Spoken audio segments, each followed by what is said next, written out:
Hey guys, good morning to all of you. कैसे हैं आप सब। उम्मीद करती हूँ कि आप सब बहुत ही ज़्यादा अच्छे होंगे। आज है मंडे। मंडे यानी कि हफ्ते का पहला दिन, और हफ्ते का पहला दिन यानी कि स्कूल कॉलेज ऑफिस सब है। तो जब सब जाते हैं बाहर तो सबके लिए टिफ़िन भी बनाना ज़रूरी होता है। देखिए, वैसे भी अगले हफ्ते से सब थोड़ा सा स्लो हो जाएगा, क्योंकि सब बच्चे एग्ज़ाम देने वाले हैं, सबके फाइनल्स शुरू होने वाले हैं। तो सारे बच्चों को मेरी तरफ से ऑल द बेस्ट। अच्छे से पढ़िए, अच्छे से नंबर लाइए और अपने माँ बाप का नाम रोशन करिए। तो ऑल द बेस्ट। चलिए अब आज का रेसिपी को स्टार्ट करते हैं। आज मैं बनाने वाली हूँ एग की भुर्जी बहुत सारे वेजिटेबल्स के साथ। आप चाहे तो इसमें और सारी वेजिटेबल ऐड कर सकते हैं, जैसे कि बीन्स हो गया, गाजर हो गया, मटर हो गया। तो मेरे पास जो भी अवेलेबल थी यहाँ पे, तो जल्दी से मैंने इसको कट कर लिया था।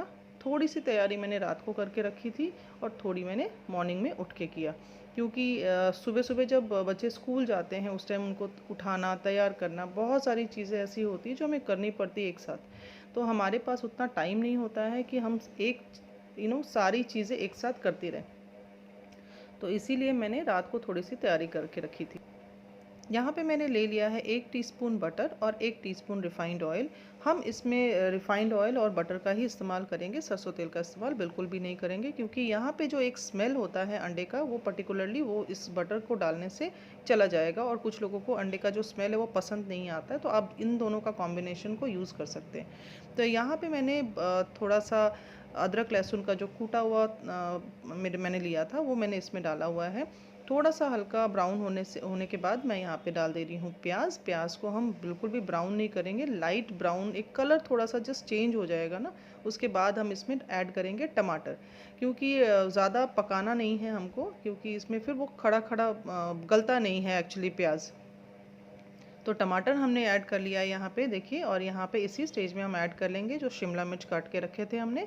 अब जैसे मैंने आपको बताया पहले भी, जितना वेजिटेबल चाहते हैं इसमें आप ऐड कर दीजिए, क्योंकि बच्चों को हमें खिलाना होता है। वो बच्चे ऐसे तो खाते नहीं हैं, तो हम इस तरह से हम ऐड करके उनको खिला सकते हैं। उन्हें पता भी नहीं चलेगा, चोरी चोरी खिला दीजिए। मैं तो बोलती हूँ सारे डाल दीजिए वेजिटेबल। तो चलिए, मैंने यहाँ पे फ्रेश क्रीम जो है ये फिर से बना के रखी हुई है। एक मलाई मैंने अपना दूध से जो निकाला था वो सारा मैंने यहाँ पे डाल दिया। यहाँ पे जितना क्वांटिटी मैंने लिया है वो 3 एग के हिसाब से मैंने लिया हुआ है। तो आप अगर इसमें और एग डाल रहे हैं तो उसमें मलाई और अपने वेजिटेबल और सारी चीज़ें उस हिसाब से मसाले वगैरह ऐड कर दीजिएगा। तो यहाँ पे मैंने हाफ़ टी स्पून ज़ीरा पाउडर लिया, हाफ़ टी स्पून धनिया पाउडर लिया। और मिर्ची मैंने ऐड नहीं किया, लाल मिर्ची, क्योंकि मैंने यहाँ पे ग्रीन चिली 2 काट के डाले हुए हैं। तो बच्चों के लिए तो वैसे भी आप ग्रीन चिली कम ही डालेंगे, या चिली कम डालेंगे तो अच्छा है, वो तो खाना नहीं चाहते हैं। अब मैं इसमें ऐड कर रही हूँ हाफ़ टी स्पून के आसपास ऑरिगैनो। ऑरिगैनो से एक बहुत ही अच्छा सा फ्लेवर आएगा।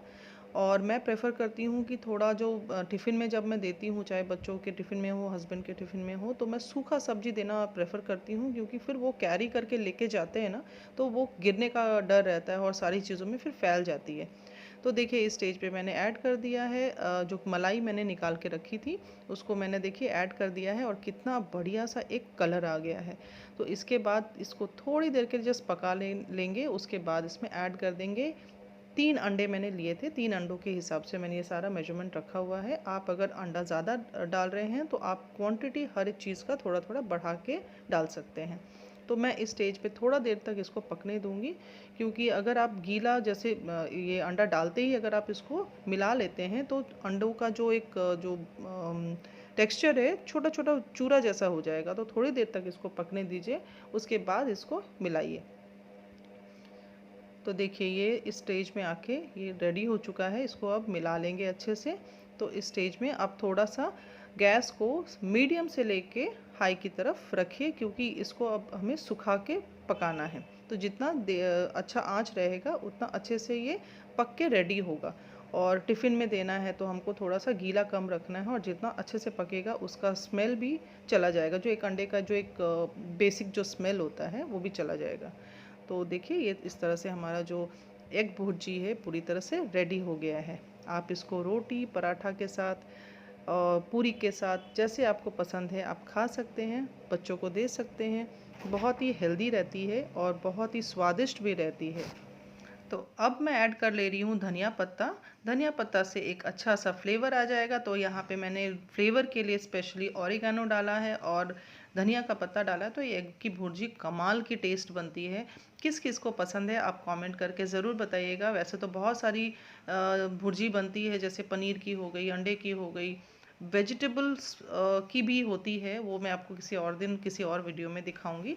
मेरी बेटी को जब मैं ये भुर्जी बना के देती हूँ, चाहे वो पनीर की हो चाहे वो अंडे की हो, उसका टिफ़िन कभी भी भरा हुआ नहीं आता है। वैसे तो टिफ़िन खाने में नाटक करती है, इतनी बड़ी हो गई है तभी भी वो नाटक करती है, लेकिन ये सब दे दूँगी तो टिफ़िन पूरा खाली आके होता है मेरा। तो यहाँ पे चलिए मैं उसके लिए रोटी बना लेती हूँ। उसको पूरी पराठा पसंद नहीं है ऐसे सब्जियों के साथ, तो मैं उसके लिए रोटी बना देती हूँ। और रोटी उसने मुझे खुद ही बोला है कि मम्मा रोटी बना दो, तो मैं रोटी उसके लिए बना लूँगी। तो यहाँ पे देखिए मैंने 3 लोई ले ली। 2 मैं उसके टिफ़िन में पैक करके दे दूँगी और एक रोटी जो है उसको मैं सुबह खिला के भेजती हूँ और थोड़ा-सा दूध पिला देती हूँ। इतना में उसका हो जाता है। और बड़ी हो रही है, मैं थोड़ा-सा कुछ देने की कोशिश करती हूँ, खाती नहीं है आजकल, तो मूडी हो गई है खाने के मामले में।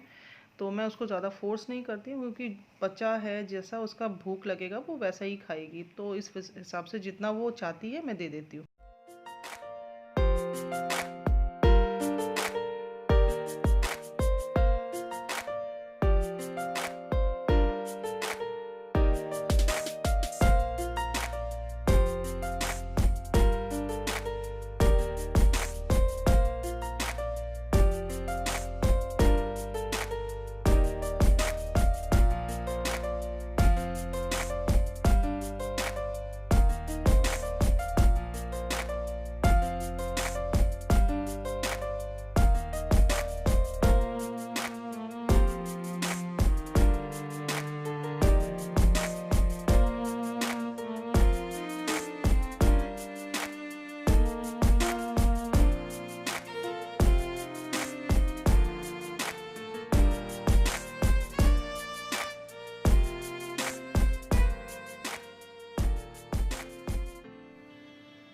तो चलिए रोटी जो है हमारी तैयार हो चुकी है। अब मैं करूँगी इसको पैक।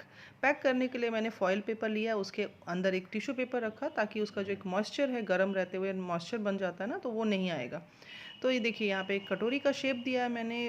कटोरी को उल्टा करके उसके ऊपर मैंने जस्ट एक शेप क्रिएट कर लिया था। उसके बाद मैं इस तरह से सब्जी जो भी बनाते हैं आप, चाहे आज आज जो मैंने बनाई वो या कुछ और भी आप डालते हैं, तो उस तरह से आप डाल के उसको पैक कर सकते हैं। कटोरी के शेप में आ जाता है, तो डालने में भी बहुत ईजी रहता है। और मैंने यहाँ पे एक काजू कतली रख दी है, उसको बहुत पसंद है। तो चलिए टिफ़िन रेडी है, अब बच्चे को उठा के रेडी करके स्कूल भेज देते हैं और मैं उसके बाद अपना काम करती हूँ। आर्थिक विकास या विश्व अधिपत्य पत्य प्राकृतिक प्रलय द्वारा किसी भी दक्ष समाप्त हो सकता है। यहाँ तक कि चंद्रलोक जैसे उच्च लोकों की यात्रा भी जिसके लिए मनुष्य प्रयत्नशील है, एक झटके में समाप्त हो जाती है। भगवद गीता इसकी पुष्टि करते हैं। क्षीणो पुण्यम मर्तलोक विशंति। जब पुण्य कर्मों के फल समाप्त हो जाते हैं, तो मनुष्य सुख और शिखर से जीवन के निम्नतम स्तर पर गिर जाता है। इस तरह से विश्व के अनेक राजनीतिज्ञ का पतन हुआ है। ऐसा पतन शोक का कारण बनता है। अतः यदि हम सदा के लिए शोक का निवारण चाहते हैं, तो हमें कृष्ण की शरण ग्रहण करनी होगी, जिस तरह अर्जुन ने कृष्ण से प्रार्थना की कि वे उसकी समस्या का निश्चित समाधान कर दें, और यही कृष्ण भावनामृत की विधि है। जय श्री कृष्ण।